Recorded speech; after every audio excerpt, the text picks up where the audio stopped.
அஸ்ஸலாமு அலைக்கும். Welcome back to my world. எல்லாரும் நல்லா இருக்கணும்னு கண்டிப்பாக துவா செய்கிறேன். இந்த வீடியோ வந்து லாஸ்ட் ஃப்ரைடே எடுத்தது. எனக்கு கொஞ்சம் டைம் எடுத்துக்கிச்சு இதை எடிட் பண்ணி போடுறதுக்கு. இந்த வாட்டி ஃப்ரைடே அன்னைக்கு பார்த்தீங்கன்னா அன்றைக்கி கிட்டத்தட்ட வந்து ஒரு வருஷம் கேப், ஒரு வருஷத்துக்கு மேலேயே கேப் ஆகி போச்சு. இந்த இல்லாதவங்களுக்கு சாப்பாடு கொடுக்குறது, மிஸ்கின் சாப்பாடுன்னு சொல்லுவாங்க. அதுக்காக தான் இன்னைக்கு வந்து நெய் சோறு ஆக்கிட்டு அதுக்கப்புறம் வந்து சிக்கன் வந்து சால்னா வச்சிடலான். ஃபர்ஸ்ட் இஞ்சி பூண்டுலாம் தேவையானதெல்லாம் அரைச்சி வச்சுட்டேன். அதுக்கப்புறம் தேங்காய் உடைக்க போனேன். தேங்காய் உடைக்கும் போது பார்த்தீங்கன்னா எப்போவுமே பிள்ளைங்க இறங்கணும்னு நினைப்பேன். ஏன்னா தேங்காய் உடைக்கிற சவுண்டு கேட்டாலே ஓடி வந்துடுவா தேங்காய் தண்ணி குடிக்கிறதுக்கு. ஸோ அவள் இல்லாமல் தேங்காய் உடைச்சாலும் இந்த தேங்காய் தண்ணி குடிக்க கூட மனசு வராது. மிஸ்கின்னு சொல்லிட்டு காசு வாங்குறதுக்கு வருவாங்க. ஃப்ரைடே அன்னைக்கு கிட்டத்தட்ட ஒரு 15 பேர் கிட்ட வந்துருவாங்க. ஆனால் வந்து சாப்பாடு டைமுக்கு கொஞ்சம் வாங்க, நான் சாப்பாடு செஞ்சு தரேன்னு சொன்ன அன்னைக்கு இல்லை என்னால் முடியாதுமா, வர முடியாதுன்னு சொல்லிடுறாங்க. சரி இந்த வாட்டி வந்து நம்மளே தேடி போய் கொடுப்போம் அப்படின்னு சொல்லிட்டு தான் இந்த வாட்டி ரெடி பண்ணலான்ட்டு ரெடி பண்ணிட்டு இருக்கேன்.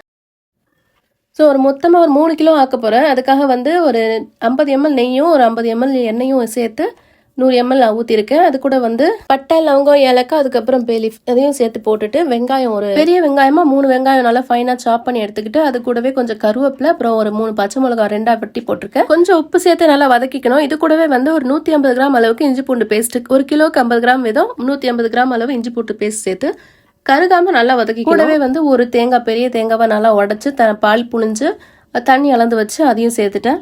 கொத்தமல்லியும் புதினாவும் ஒரு கைப்பிடி அளவுக்கு சேர்த்துட்டு தேங்காய் பாலில் செய்யறனால தேங்காய் பால் வந்து கொதிக்க விடாத அளவுக்கு பார்த்துக்கிட்டு கொஞ்சம் சூடு வந்தோடனே அரிசியை போட்டுட்டு அரிசி வந்து நல்லா கொதி வர வரைக்கும் ஃபுல் ஸ்டீமில் வச்சுட்டு கொதி வந்தோடனே சிம்மில் வச்சு கிட்டத்தட்ட ஒரு 10 நிமிஷத்தில் ஸ்டவ் ஆஃப் பண்ணி தம்மில் போட்டிங்கன்னா ஒன்னோட ஒன்று ஒட்டாமல் சூப்பராக ரெடி ஆயிரும்.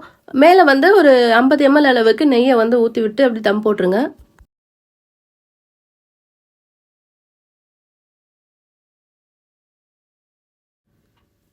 சாப்பாடு ஒரு பக்கம், சால்னா ஒரு பக்கம் தான் தாளிச்சேன். பட் உங்களுக்கு கன்ஃபியூஸ் ஆகக்கூடாது சொல்லிட்டு தான் நான் வந்து தனித்தனியாக காமிக்கிறேன். எப்போவுமே சமைக்கும் போது 2-3 சட்டியாக வச்சு உடனே சமைச்சோன்னா கொஞ்சம் ஈஸியாக வேலை முடிஞ்சிடும். ஒன்றா செஞ்சுட்டு இருந்தோம்னா ரொம்ப நேரம் இழுக்கிற மாதிரி இருக்கும். ஸோ ஒரு சட்டியில் வந்து எண்ணெய் ஊற்றிட்டு ஒரு 4 வெங்காயம், நல்லா பெரிய வெங்காயமாக ஃபைனாக சாப் பண்ணி போட்டுட்டு இஞ்சி பூண்டு பேஸ்ட்டு, கருவேப்பிலை, பச்சை மிளகா போட்டு நல்லா வதக்கிட்டு இது நல்லா வதங்கிட்டு இருக்கும் போதே 1 டீஸ்பூன் அளவுக்கு மிளகாத்தூள், 1 டீஸ்பூன் அளவு கரம் மசாலா, ஒரு 1/2 டீஸ்பூன் அளவுக்கு மிளகுத்தூள், அதுக்கப்புறமா தனியாத்தூள் 1 டீஸ்பூன் அளவு சேர்த்துட்டு மஞ்சத்தூள் 1/2 டீஸ்பூன் சேர்த்துட்டு ஒரு 2 பெரிய தக்காளியை வெட்டி வச்சிருந்தேன். ஸோ அதையும் சேர்த்து நல்லா வதக்கிக்கலாம். எப்பவுமே நான்வெஜ் செய்யும் போது நல்லா வதக்கி செஞ்சாதான் வாசமும் மனமும் டேஸ்ட்டும் இருக்கும். கூடவே ஒரு கைப்பிடி அளவுக்கு புதினா கொத்தமல்லியும் சேர்த்துட்டு ஒரு 1/2 கப் அளவுக்கு தயிர் சேர்த்திருக்கேன். ஸோ தயிர் வந்து கொஞ்சம் டேஸ்ட் புளிப்பு தன்மை கொடுக்கும். அதே சமயம் வந்து கிரேவியும் நல்லா இருக்கும். இதெல்லாம் சேர்த்து நல்லா வந்து எண்ணெய் பிரிஞ்சு வர்ற அளவுக்கு நல்லா வதக்கி எடுக்கணும். நல்லா அந்த மசாலா தனியாக, எண்ணெய் தனியாக நல்லா வந்ததுக்கப்புறமா நம்ம கழுவி வச்சுருக்க சிக்கன் அதில் சேர்த்துக்கிறோம். இது வந்து கிட்டத்தட்ட ஒரு 2 கிலோ சிக்கன் இருக்கும். ஸோ அதையும் சேர்த்து நல்லா வந்து வதக்கிக்கணும். சிக்கனும் சேர்த்ததுக்கப்புறம் கிட்டத்தட்ட ஒரு 10 நிமிஷம் வந்து நல்லா மூடி போட்டு வதக்கிட்டிங்கன்னா அந்த மசாலாலாம் நல்லா சிக்கனுள்ள இறங்கி சிக்கன் ஃப்ளேவரும் நல்லா சூப்பராக மனமாக இருக்கும். இந்த சமயத்தில் நான் வீட்டில் அரைச்ச மசாலா தூள் வந்து கிட்டத்தட்ட ஒரு 3 டேபிள் ஸ்பூன் அளவுக்கு சேர்த்துருக்கேன். எந்த கறியானா எந்த மீனானா ஆகட்டும் இந்த பொடி தான் சேர்ப்போம். ஸோ அந்த பொடியை சேர்த்துட்டு கூடவே வந்து தேங்காய் ஒரு கொஞ்சமாக அரைச்சி ஊற்றி வச்சுருக்கேன். தேங்காய் ஊற்றி ஒரு 10 நிமிஷம் நல்லா வந்து வதங்க விட்டுட்டு அதுக்கப்புறமா தேவையான அளவு தண்ணியும் சேர்த்துட்டு உப்பு இந்த ஸ்டேஜில் பார்த்து போட்டுக்கணும். ஏன்னா தண்ணியெல்லாம் சேர்த்துருக்கனால உப்பு பார்த்துட்டு கூடவே உருளைக்கிழங்கு வெட்டி சேர்த்துருக்கேன். ஸோ இதையும் சேர்த்துட்டு நல்லா வந்து மூடி வச்சுட்டு சிம்லேயே வச்சு கிட்டத்தட்ட ஒரு 10 நிமிஷம் வெட்டி இறக்கிட்டோம்னா செட் ஆகிடும். அது ரெடி ஆகிறதுக்குள்ளே நான் வந்து சோறு எடுத்துகிட்டு வந்து ஆற வச்சுட்டேன். ஏன்னா கெட்டும் போது பார்சல் கெட்டும் போது சூடாக இருந்தால் கெட்ட முடியாதுன்னு சொல்லிட்டு சோறையும் ஒரு பக்கம் ஆணத்தையும் வந்து ஆற வச்சுட்டேன். இந்த பக்கம் பார்த்தீங்கன்னா ஜெயின் ஜாராக்கும் சாப்பாடு வச்சுட்டேன். ஜாரா சாப்பிட்டு முடிச்சிட்டாங்க, ஜெயின் தான் சாப்பிட்டுட்டு இருக்காங்க. நான் ஒன்றா எடுத்துகிட்டு வந்து வைக்கவும் திரும்பி பார்த்துக்கிட்டே உட்காந்துருந்தேன் என்ன செய்கிறா அப்படின்ட்டு. நான் எடுத்து வச்சு கொஞ்ச நேரத்துலேயே வந்து இவங்களும் வந்துட்டாங்க. அப்புறம் 2 பேரும் சேர்ந்து பார்சல் கட்டிட்டு கொண்டு போய் பள்ளிவாசலில் கொண்டு போய் கொடுத்துட்டு வந்துட்டோம். நான் ஒரு 10 பேருக்கு தான் கனெக்ட் பண்ணி போனேன். பட் அங்கே நிறைய பேர் இருந்தாங்க. இன்ஷால்லா அடுத்த வாட்டி வந்து கொஞ்சம் நிறைய செஞ்சு கொண்டு போகணுன்ட்டு இருக்கு. பார்சல் கட்டி கொடுக்க போக இருந்தது மத்தியானமே எங்களுக்குலாம் சரியாக வந்துடுச்சு. சாயந்தரம் போல் வந்து கொஞ்சம் பிள்ளைங்களுக்காக உளுந்து கஞ்சி காய்ச்சறதுக்காக கொஞ்சம் பொடி ரெடி பண்ணி வச்சுக்கலாம்னு சொல்லிட்டு தான் ஒரு 1.5 கப் அளவுக்கு கருப்பு உளுந்து எடுத்திருக்கேன். ஸோ அதை வந்து நல்லா வந்து வாசம் வர்ற அளவுக்கு நல்லா வறுத்துக்கணும். சிம்லேயே வச்சு வறுத்தோம்னா தான் நல்லா வறுப்படும். ஸ்பீடாக வறுத்துட்டோம்னா கரிஞ்சு போயிடும், வாசமும் வராது. ஸோ அதனால் சிம்லேயே வச்சு நல்லா வறுத்து எடுத்துக்கிறேன். இது நல்லா வறுத்து ஒரு பக்கம் ஆற வச்சுட்டேன். இப்போ வந்து அதே கடாயில் ஒரு எந்த கப்பில் எடுத்தோமோ அதே கப்பில் வந்து ஒரு 1/2 கப் அளவுக்கு பச்சரிசி எடுத்து போட்டு அதையும் நல்லா வந்து பொரிஞ்சு வர்ற அளவுக்கு நல்லா வறுத்துட்டு அதையும் எடுத்து ஆற வச்சுக்கிறேன். ஸோ இந்த 2 பொருளே போதும். என்கிட்ட வந்து அந்த சிகப்பரிசின்னு சொல்லுவாங்க இல்லையா, கார அரிசி, அது இருந்துச்சு. ஸோ அதுவும் ஒரு கப் அளவு சேர்த்துட்டு அதையும் நல்லா வந்து பொரிஞ்சு வர அளவுக்கு வறுத்து எடுத்துக்கிட்டேன். இது நல்லா பொரிஞ்சு வர்ற அளவுக்கு நல்லா வாசம் வர அளவுக்கு நல்லா வறுத்து எடுத்துட்டு இதை நல்லா ஆற வச்சுட்டு ஒரு மிக்சியில் போட்டு நல்லா பொடி பண்ணி எடுத்துக்கலாம். இதுவே அதிக குவான்டிட்டியில் செஞ்சோம்னு அன்றைக்கி நம்ம வந்து மிஷினில் கொடுத்து திரித்து வச்சுக்கலாம்.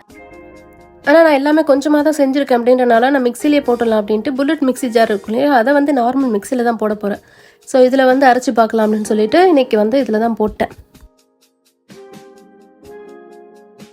நானும் அந்தளவுக்கு பொடியெல்லாம் எதுவும் ட்ரை பண்ணதில்லை. சரி போட்டு பார்ப்போன்னு போட்டு பார்த்தேன். ஓரளவுக்கு பரவாயில்ல, ரொம்ப நைஸாக அரைச்சிருச்சுன்னா சொல்ல முடியாது, கொஞ்சம் கொரப்பாக தான் இருந்தது. சரி அதை அறுத்தி எடுத்துட்டோம்னா அது கொஞ்சம் மறுபடியும் 2வது வாட்டி போடலாம் அப்படின்ட்டு மொத்தமாக ஒரு 3 டைம்ஸ் பண்ணேன். அறுத்தி எடுத்துட்டு அதுக்கப்புறம் மறுபடியும் மிக்சியில் போட்டு மறுபடியும் அரைச்சிட்டு மறுபடியும் அறுத்தி எடுத்தேன். ஸோ ஓரளவுக்கு வந்து மிஷினில் கொடுத்த அளவுக்கு நைஸாக வந்துருச்சு பொடியாக.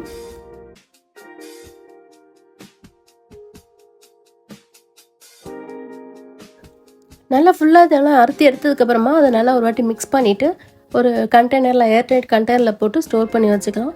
இது காய்ச்சறதுக்கு ஒரு கிளாஸ் பாலுக்கு 1 கிளாஸ் தண்ணி ஊற்றிட்டு முதல்ல தண்ணியிலே நீங்கள் வந்து 2 ஸ்பூன் மாவு போட்டு மிக்ஸ் பண்ணிவிட்டு அடுப்பில் வச்சு சிம்லேயே வச்சு நல்லா கைவிடாமல் கிண்டி எடுத்து காய்ச்சிட்டிங்கன்னா கொஞ்சம் தேவையான அளவுக்கு உப்பு இல்லை சர்க்கரை எதை வேணால் சேர்த்துட்டு குடிச்சிக்கலாம்.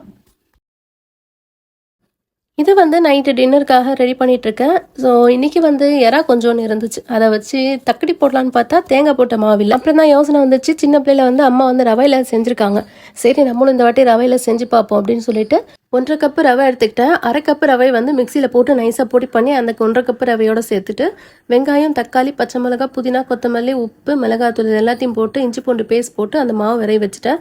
அதுக்கப்புறம் ஒரு சட்டியில் வந்து கொஞ்சமாக வெங்காயம், இஞ்சி பூண்டு பேஸ்ட்டு, கருவேப்பிலை, தக்காளி, மிளகுத்தூள், மஞ்சத்தூள் இதெல்லாம் சேர்த்துட்டு நல்லா வதக்கிட்டு கூடவே வந்து எறாவையும் சேர்த்து நல்லா வதக்கிட்டு தேவையான தண்ணி சேர்த்துட்டு கொஞ்சமாக உப்பும் பார்த்து போட்டுட்டு இந்த ரவையை மிக்ஸ் பண்ணி வச்சுருக்கோம் இல்லையா, அந்த ரவையில் வந்து அந்த கொதிக்கிற தண்ணியை வந்து லைட்டாக ஊற்றி நல்லா பிணைஞ்சிக்கணும்.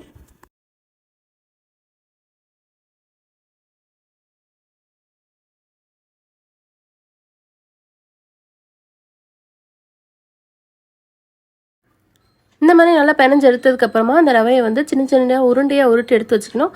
ரொம்ப பெருசாக இல்லாமல் கொஞ்சம் சின்னதாக போட்டோன்னா சீக்கிரமாக வெந்துடும், அதனால சின்ன உருண்டையாக தான் எடுத்து வச்சுருக்கேன். எல்லா உருண்டையாக நல்லா உருட்டி எடுத்ததுக்கப்புறமா இந்த தண்ணி நல்லா கொதிக்கும் போது ஒரு உருண்டையாக மெதுவாக போட்டுட்டு ஸ்டவ் ஃபுல்லாக வச்சு அப்படியே மூடி வச்சுருங்க. கொஞ்சம் நேரம் நல்லா கொதிக்கட்டும். இந்த பக்கம் வந்து கொஞ்சமாக ரவை இருந்துச்சு, அதோட கூட கொஞ்சம் ரவையை சேர்த்து கொஞ்சம் தண்ணியை கரைச்சி வச்சுருக்கேன். அந்த ஆனெல்லாம் நல்லா கொதி வந்ததுக்கப்புறம் இதையும் ஊற்றிட்டு அப்படியே ஒரு சிம்மில் வச்சு ஒரு 20 நிமிஷம் நல்லா கொதிக்க விட்டணும்.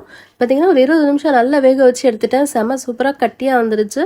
தக்கடியுமே நல்லா சூப்பராக வந்து வெந்துருச்சு. ஸோ இந்த தக்கடி ரெசிபி எப்படின்னு உங்களுக்கு தெரிஞ்சுக்கணுன்னா நான் கீழே லிங்க் கொடுக்குறேன், மேலே லிங்க் கொடுக்குறேன், செக் பண்ணி பாருங்கள். இந்த வீடியோ அவ்வளோதான். இந்த வீடியோ உங்களுக்கு பிடிச்சிருக்கும்னு நினைக்கிறேன். பிடிச்சிருந்தா கமெண்ட் பண்ணுங்கள், லைக் பண்ணுங்கள், ஷேர் பண்ணுங்கள். அப்படியே என்னோட சேனலை சப்ஸ்கிரைப் பண்ணிக்கோங்க. தேங்க்ஸ் ஃபார் வாட்சிங்.